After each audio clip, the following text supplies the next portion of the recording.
নমস্কার বন্ধুরা, Moumi kitchen and lifestyle ব্লগে আপনাদের সবাইকে স্বাগত। এটা আমার প্রথম ব্লগ। আমি প্রথম ব্লগটা মেলা থেকেই শুরু করলাম। আপনারা সবাই কেমন আছেন? আমরা খুব ভালো আছি, আশা করি আপনারা সবাই খুব ভালো আছেন। তো আমরা কোলাঘাট কেটিবিবির মেলাতে গিয়েছিলাম। আমরা মেলাতে ঢুকে পড়েছি অলরেডি। প্রথমেই দেখলেন আপনারা গেটটা খুব সুন্দর ডেকোরেশন করা। ঢুকেই সামনে ছিল বাচ্চাদের খেলনা, অনেক রকম স্টল, বিভিন্ন রকম খুব সুন্দর, খুব বড় একটা মেলা। আমি জীবনেই প্রথম এই কোলাঘাট কেটিবিবি মেলাতে গেছি। এর আগে কখনো যাইনি, হাজব্যান্ডের সাথে গেছিলাম। এটা হচ্ছে সেলফি জোন, এখানে যে যার নিজের পছন্দ মতো সেলফি তুলতে পারে। তারপরে একটু এগিয়ে ছিল ফোয়ারা, মানে সাউন্ডের অনুযায়ী লাইটিং চেঞ্জ হচ্ছিল, খুব সুন্দর। এই সিঁড়ি থেকে এগিয়ে গেলেই এখানে হচ্ছে মেন স্টেজ, যেটা এখানে প্রোগ্রাম চলছিল। তো আমরা ওখান থেকে বেরিয়ে, এটা ছিল ম্যাজিক বল। আমরা ছোটোবেলায় ম্যাজিক বল নিয়ে প্রচুর জমিয়েছি, প্রচুর আনন্দ করেছি। কাঁচের বাক্সে করে জমিয়েছি। আর এই ছোটো ছোটো ম্যাজিক বল, এটা ছিল কেটিবিবি হাই স্কুলের ছাত্রছাত্রীদের পক্ষ থেকে একটা ছোট প্রজেক্ট, যেটা খুবই রাত হয়ে গেছিলো বলে বন্ধ হয়ে গেছিলো, আমাদের আর ঢোকা হয়নি, আর দেখাও হয়নি। তারপরে কোলাঘাট থার্মাল পাওয়ার স্টেশন, বিভিন্ন রকমের প্রজেক্টের ভেতরে আমরা দেখেছি। বিভিন্ন রকমের খুব সুন্দর, এত সুন্দর কি বলবো, বিভিন্ন রকম। আমাদের যে কোলাঘাট তাপবিদ্যুৎ কেন্দ্র, সেটা সবাই জানো। আমরা সেই যে প্রজেক্টটা এখানে ছোট্ট করে দেখানো হয়েছে। আমাদের প্রচণ্ড ভিড় ছিল। আর এই ছেলেটা সামনে কিছুতেই বেরোচ্ছিল না, ওর বাড়ির লোককে জোর করে নিয়ে যাওয়ার চেষ্টা করেছিল, বাট ও বেরোতে চাইছিল না। তারপরে খুব সুন্দর সামনে, তারপরে এই ছোটো ছোটো প্রজেক্টগুলো অনেকটা নিখুঁত, খুব সময় লেগেছে। র্যামকো সিমেন্টের প্রজেক্ট, বিভিন্ন যে ঘর বাড়ি অ্যাপার্টমেন্ট ফ্ল্যাট, যে সিমেন্ট দিয়ে তোমরা করতে পারো, খুব সুন্দর প্রজেক্ট। সামনে ছিল টেডি বিয়ার, যেটা আমার খুবই পছন্দের।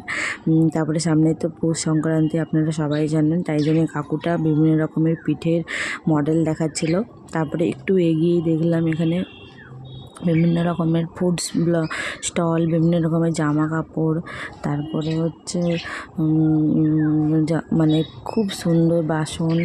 আর হচ্ছে আমরা তো এদিক এত বড় মেলা, আমরা চারদিকে হারিয়ে গেছি, এতটাই ভিড় যে আপনাদেরকে কি বলবো। আর এটা হচ্ছে ফলস ফ্লাওয়ার, যেটা বাড়িতে সাজানোর জন্য বিভিন্ন কারণে লাগাতে পারেন আপনাদের বাড়ির সামনে, উঠোনে, বারান্দায়। তারপরে এদিকে ছিল জিলিপি সরভাজার দোকান। এটা ছিল কৃষি ও পুষ্প প্রদর্শনী 2024, খুব সুন্দর। এত লাইন আর এত ভিড়, আমার হাজব্যান্ড বললো যে না, আমি যাবো না, আমি বাইরে দাঁড়িয়েছি, তুমি যাও ভেতরে গিয়ে দেখে আসো। তো এখানে প্রচুর ফুল ছিল, এমন কোনো ফুল নেই যে এখানে নেই। আর এটা হচ্ছে সেই শ্যাওড়া গাছ। মা দিদিমারা বলতো যে শ্যাওড়া গাছে নাকি আগেকার যুগে ভূত থাকতো। তো শোনা কথা, আমি কখনো দেখিনি। আপনারা যদি ভূত দেখে থাকেন তো আমাকে অবশ্যই জানাবেন। আর এটা হচ্ছে বিভিন্ন রকমের সবজি, বিভিন্ন রকমের। তারপরে আমরা ফুচকা খেতে চলে গেলাম। দেখলাম এখানটাতে একটু ফাঁকা আছে, প্রচণ্ড ভিড়, কোথাও খাবারে পাচ্ছিলাম না।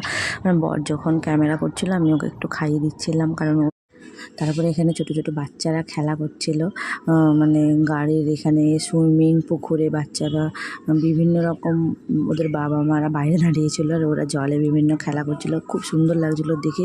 মনে হচ্ছিলো আমিও ছোটোবেলা তখন হারিয়ে যাচ্ছি। তারপরে ওইদিকে ছিল সে ড্রাগন রেলগাড়ি, ওদিকে ছিল নাগরদোলা, ওদিকে ব্রেক, আর আমি কোনোটাই চড়িনি।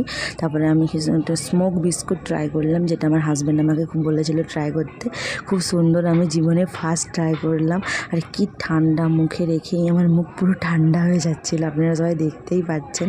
তারপরে আমরা চলে গেলাম, এত মুখটা ঠান্ডা হয়ে গেছে। তারপরে আমরা চটপটির দোকানে চলে গেলাম, ঘুগনি যেটা আগে বলে। তারপরে আমরা ঘুগনি ট্রাই করে নিলাম, খেয়ে তারপরে মুখটা একটু গরম হলো, এতটাই ঠান্ডা। তারপরে আমরা আস্তে আস্তে বাড়ির দিকে বেরোতে থাকলাম, কারণ অনেকটা লেট হয়ে গেছিলো, প্রায় 9টা 9:30 বেজে গেছিলো। তাই জন্য বেশি রাত করা দেরি হবে না, আমাদের বাইকে করে আবার যেতে হবে, সেই জন্য আমরা বেরিয়ে পড়েছিলাম। আর এই যে সামনের এই গেটটা যেটা খুব সুন্দর লাইটিং করেছিল, আমরা আস্তে আস্তে বেরিয়ে পড়েছি। এই যে গেটটা দেখো তোমরা, খুব সুন্দর করেছে গেটটা।